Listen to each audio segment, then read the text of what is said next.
রাধে রাধে বন্ধুরা, অমৃত কথা বাংলা চ্যানেলে নতুন পর্বে আপনাদের সকলকে স্বাগত জানাচ্ছি। মহাদেবের অশেষ কৃপা পেতে অবশ্যই কমেন্ট বক্সে লিখুন ওম নমঃ শিবায়। এই পর্বের বিষয় হলো ফাল্গুন মাসে কৃষ্ণ পক্ষের চতুর্দশী তিথিতে অনুষ্ঠিত হয় মহাশিবরাত্রির ব্রত। বলা হয় এই দিনে মা পার্বতী এবং মহাদেবের বিয়ে হয়েছিল।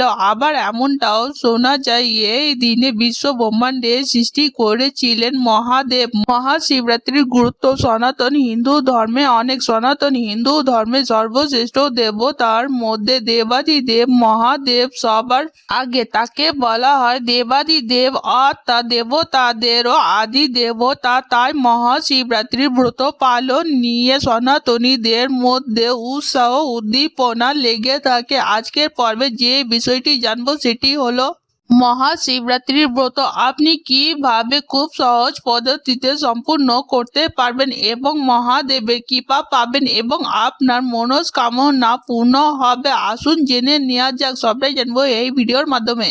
ভিডিওতে যাবার আগে অমৃত কথা বাংলা চ্যানেলটিকে অতি অবশ্যই সাবস্ক্রাইব করুন, লাইক করুন, কমেন্ট করুন, শেয়ার করুন, আধার্মিক নোটিফিকেশন ঘন্টাটি বাজিয়ে দেবেন। শিবরাত্রির ব্রতের নিয়ম কিন্তু আগের দিন থেকে শুরু হয় এবং এটি মহাশিবরাত্রির পরের দিন পালনের মাধ্যমে শেষ হয়। যারা শিবরাত্রির ব্রত পালন করবেন বলে মন স্থির করেছেন তারা আগের দিন নিরামিষ বা হবিষ্যান্ন গ্রহণ করবেন। সাধারণত সারা দিনে একবার খাবার নিয়ম। মহাশিবরাত্রির ব্রতের আগের দিনের কথা বলছি। এই দিনে সংযমী থাকতে হয়। বিছানায় শুতে নিষিদ্ধ করা হয়। আপনি ঘরের গাদাতে অথবা কম্বলে শোবেন, মাটিতে নিচে শুতে হয়। পরের দিন অর্থাৎ মহাশিবরাত্রির দিন শিবরাত্রির চতুর্দশী যাকে বলে, এই দিনে ব্রহ্ম মুহূর্তে ঘুম থেকে উঠে স্নান করে স্নানের জলে আপনি তিল মেশাতে পারেন। স্নানের পরে ব্রত উপবাসের সংকল্প নেবেন। সারা দিনে আপনাকে উপবাসে থাকতে হবে যতক্ষণ না পুজো সম্পূর্ণ করছেন। কিন্তু বহু ব্যক্তিরা সারা দিনে উপবাসে থাকতে পারে না, তাই আপনি দুধ খেতে পারেন, ফল আহার করতে পারেন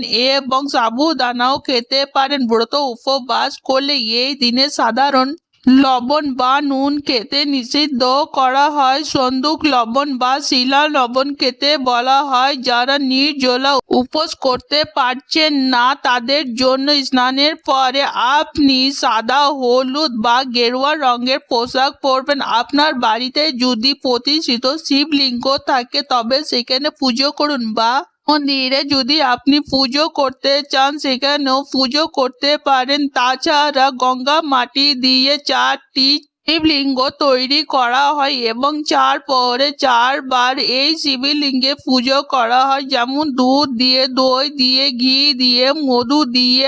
আপনি 4 প্রহরে পুজো করতে না পারেন তবে প্রথম প্রহরে 4 প্রহরে পুজো করে নেবেন। প্রত্যেকটি প্রহরে পুজোর জন্য, স্নানের জন্য এবং অর্ঘ্য দানের জন্য আলাদা আলাদা মন্ত্র আছে। আমার চ্যানেলে আপনারা তা দেখে নেবেন। শিবরাত্রির দিনে পরিষ্কার পোশাক পরিধান করে মহাদেবের পায়ে বেল পাতা অবশ্যই দেবেন এবং এই দিনে মহাদেবের পছন্দের ধুতরা ফুলও মহাদেবকে নিবেদন করবেন। এছাড়া বেল মহাদেবকে নৈবেদ্য হিসেবে দেবেন। বাড়িতে কাঁচা দুধ, গঙ্গা জল, দেশি ঘি, মধু, দই দিয়ে ভালো করে মিশিয়ে পঞ্চামৃত বানাবেন। শিবের মাথায় এই পঞ্চামৃত ঢেলে নিজের মনস্কামনা প্রকাশ করবেন।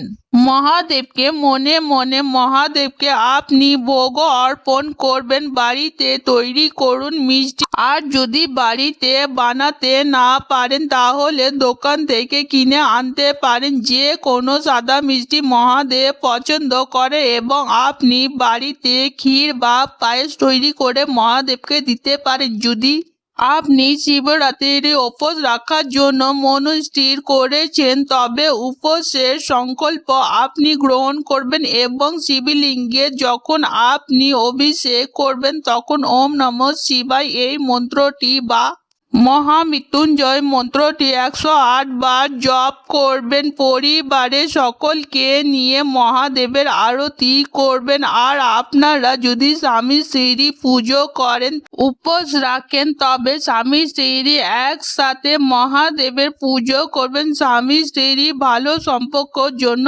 মহাদেবকে জাফরান নিবেদন করবেন, এটি খুব ভালো।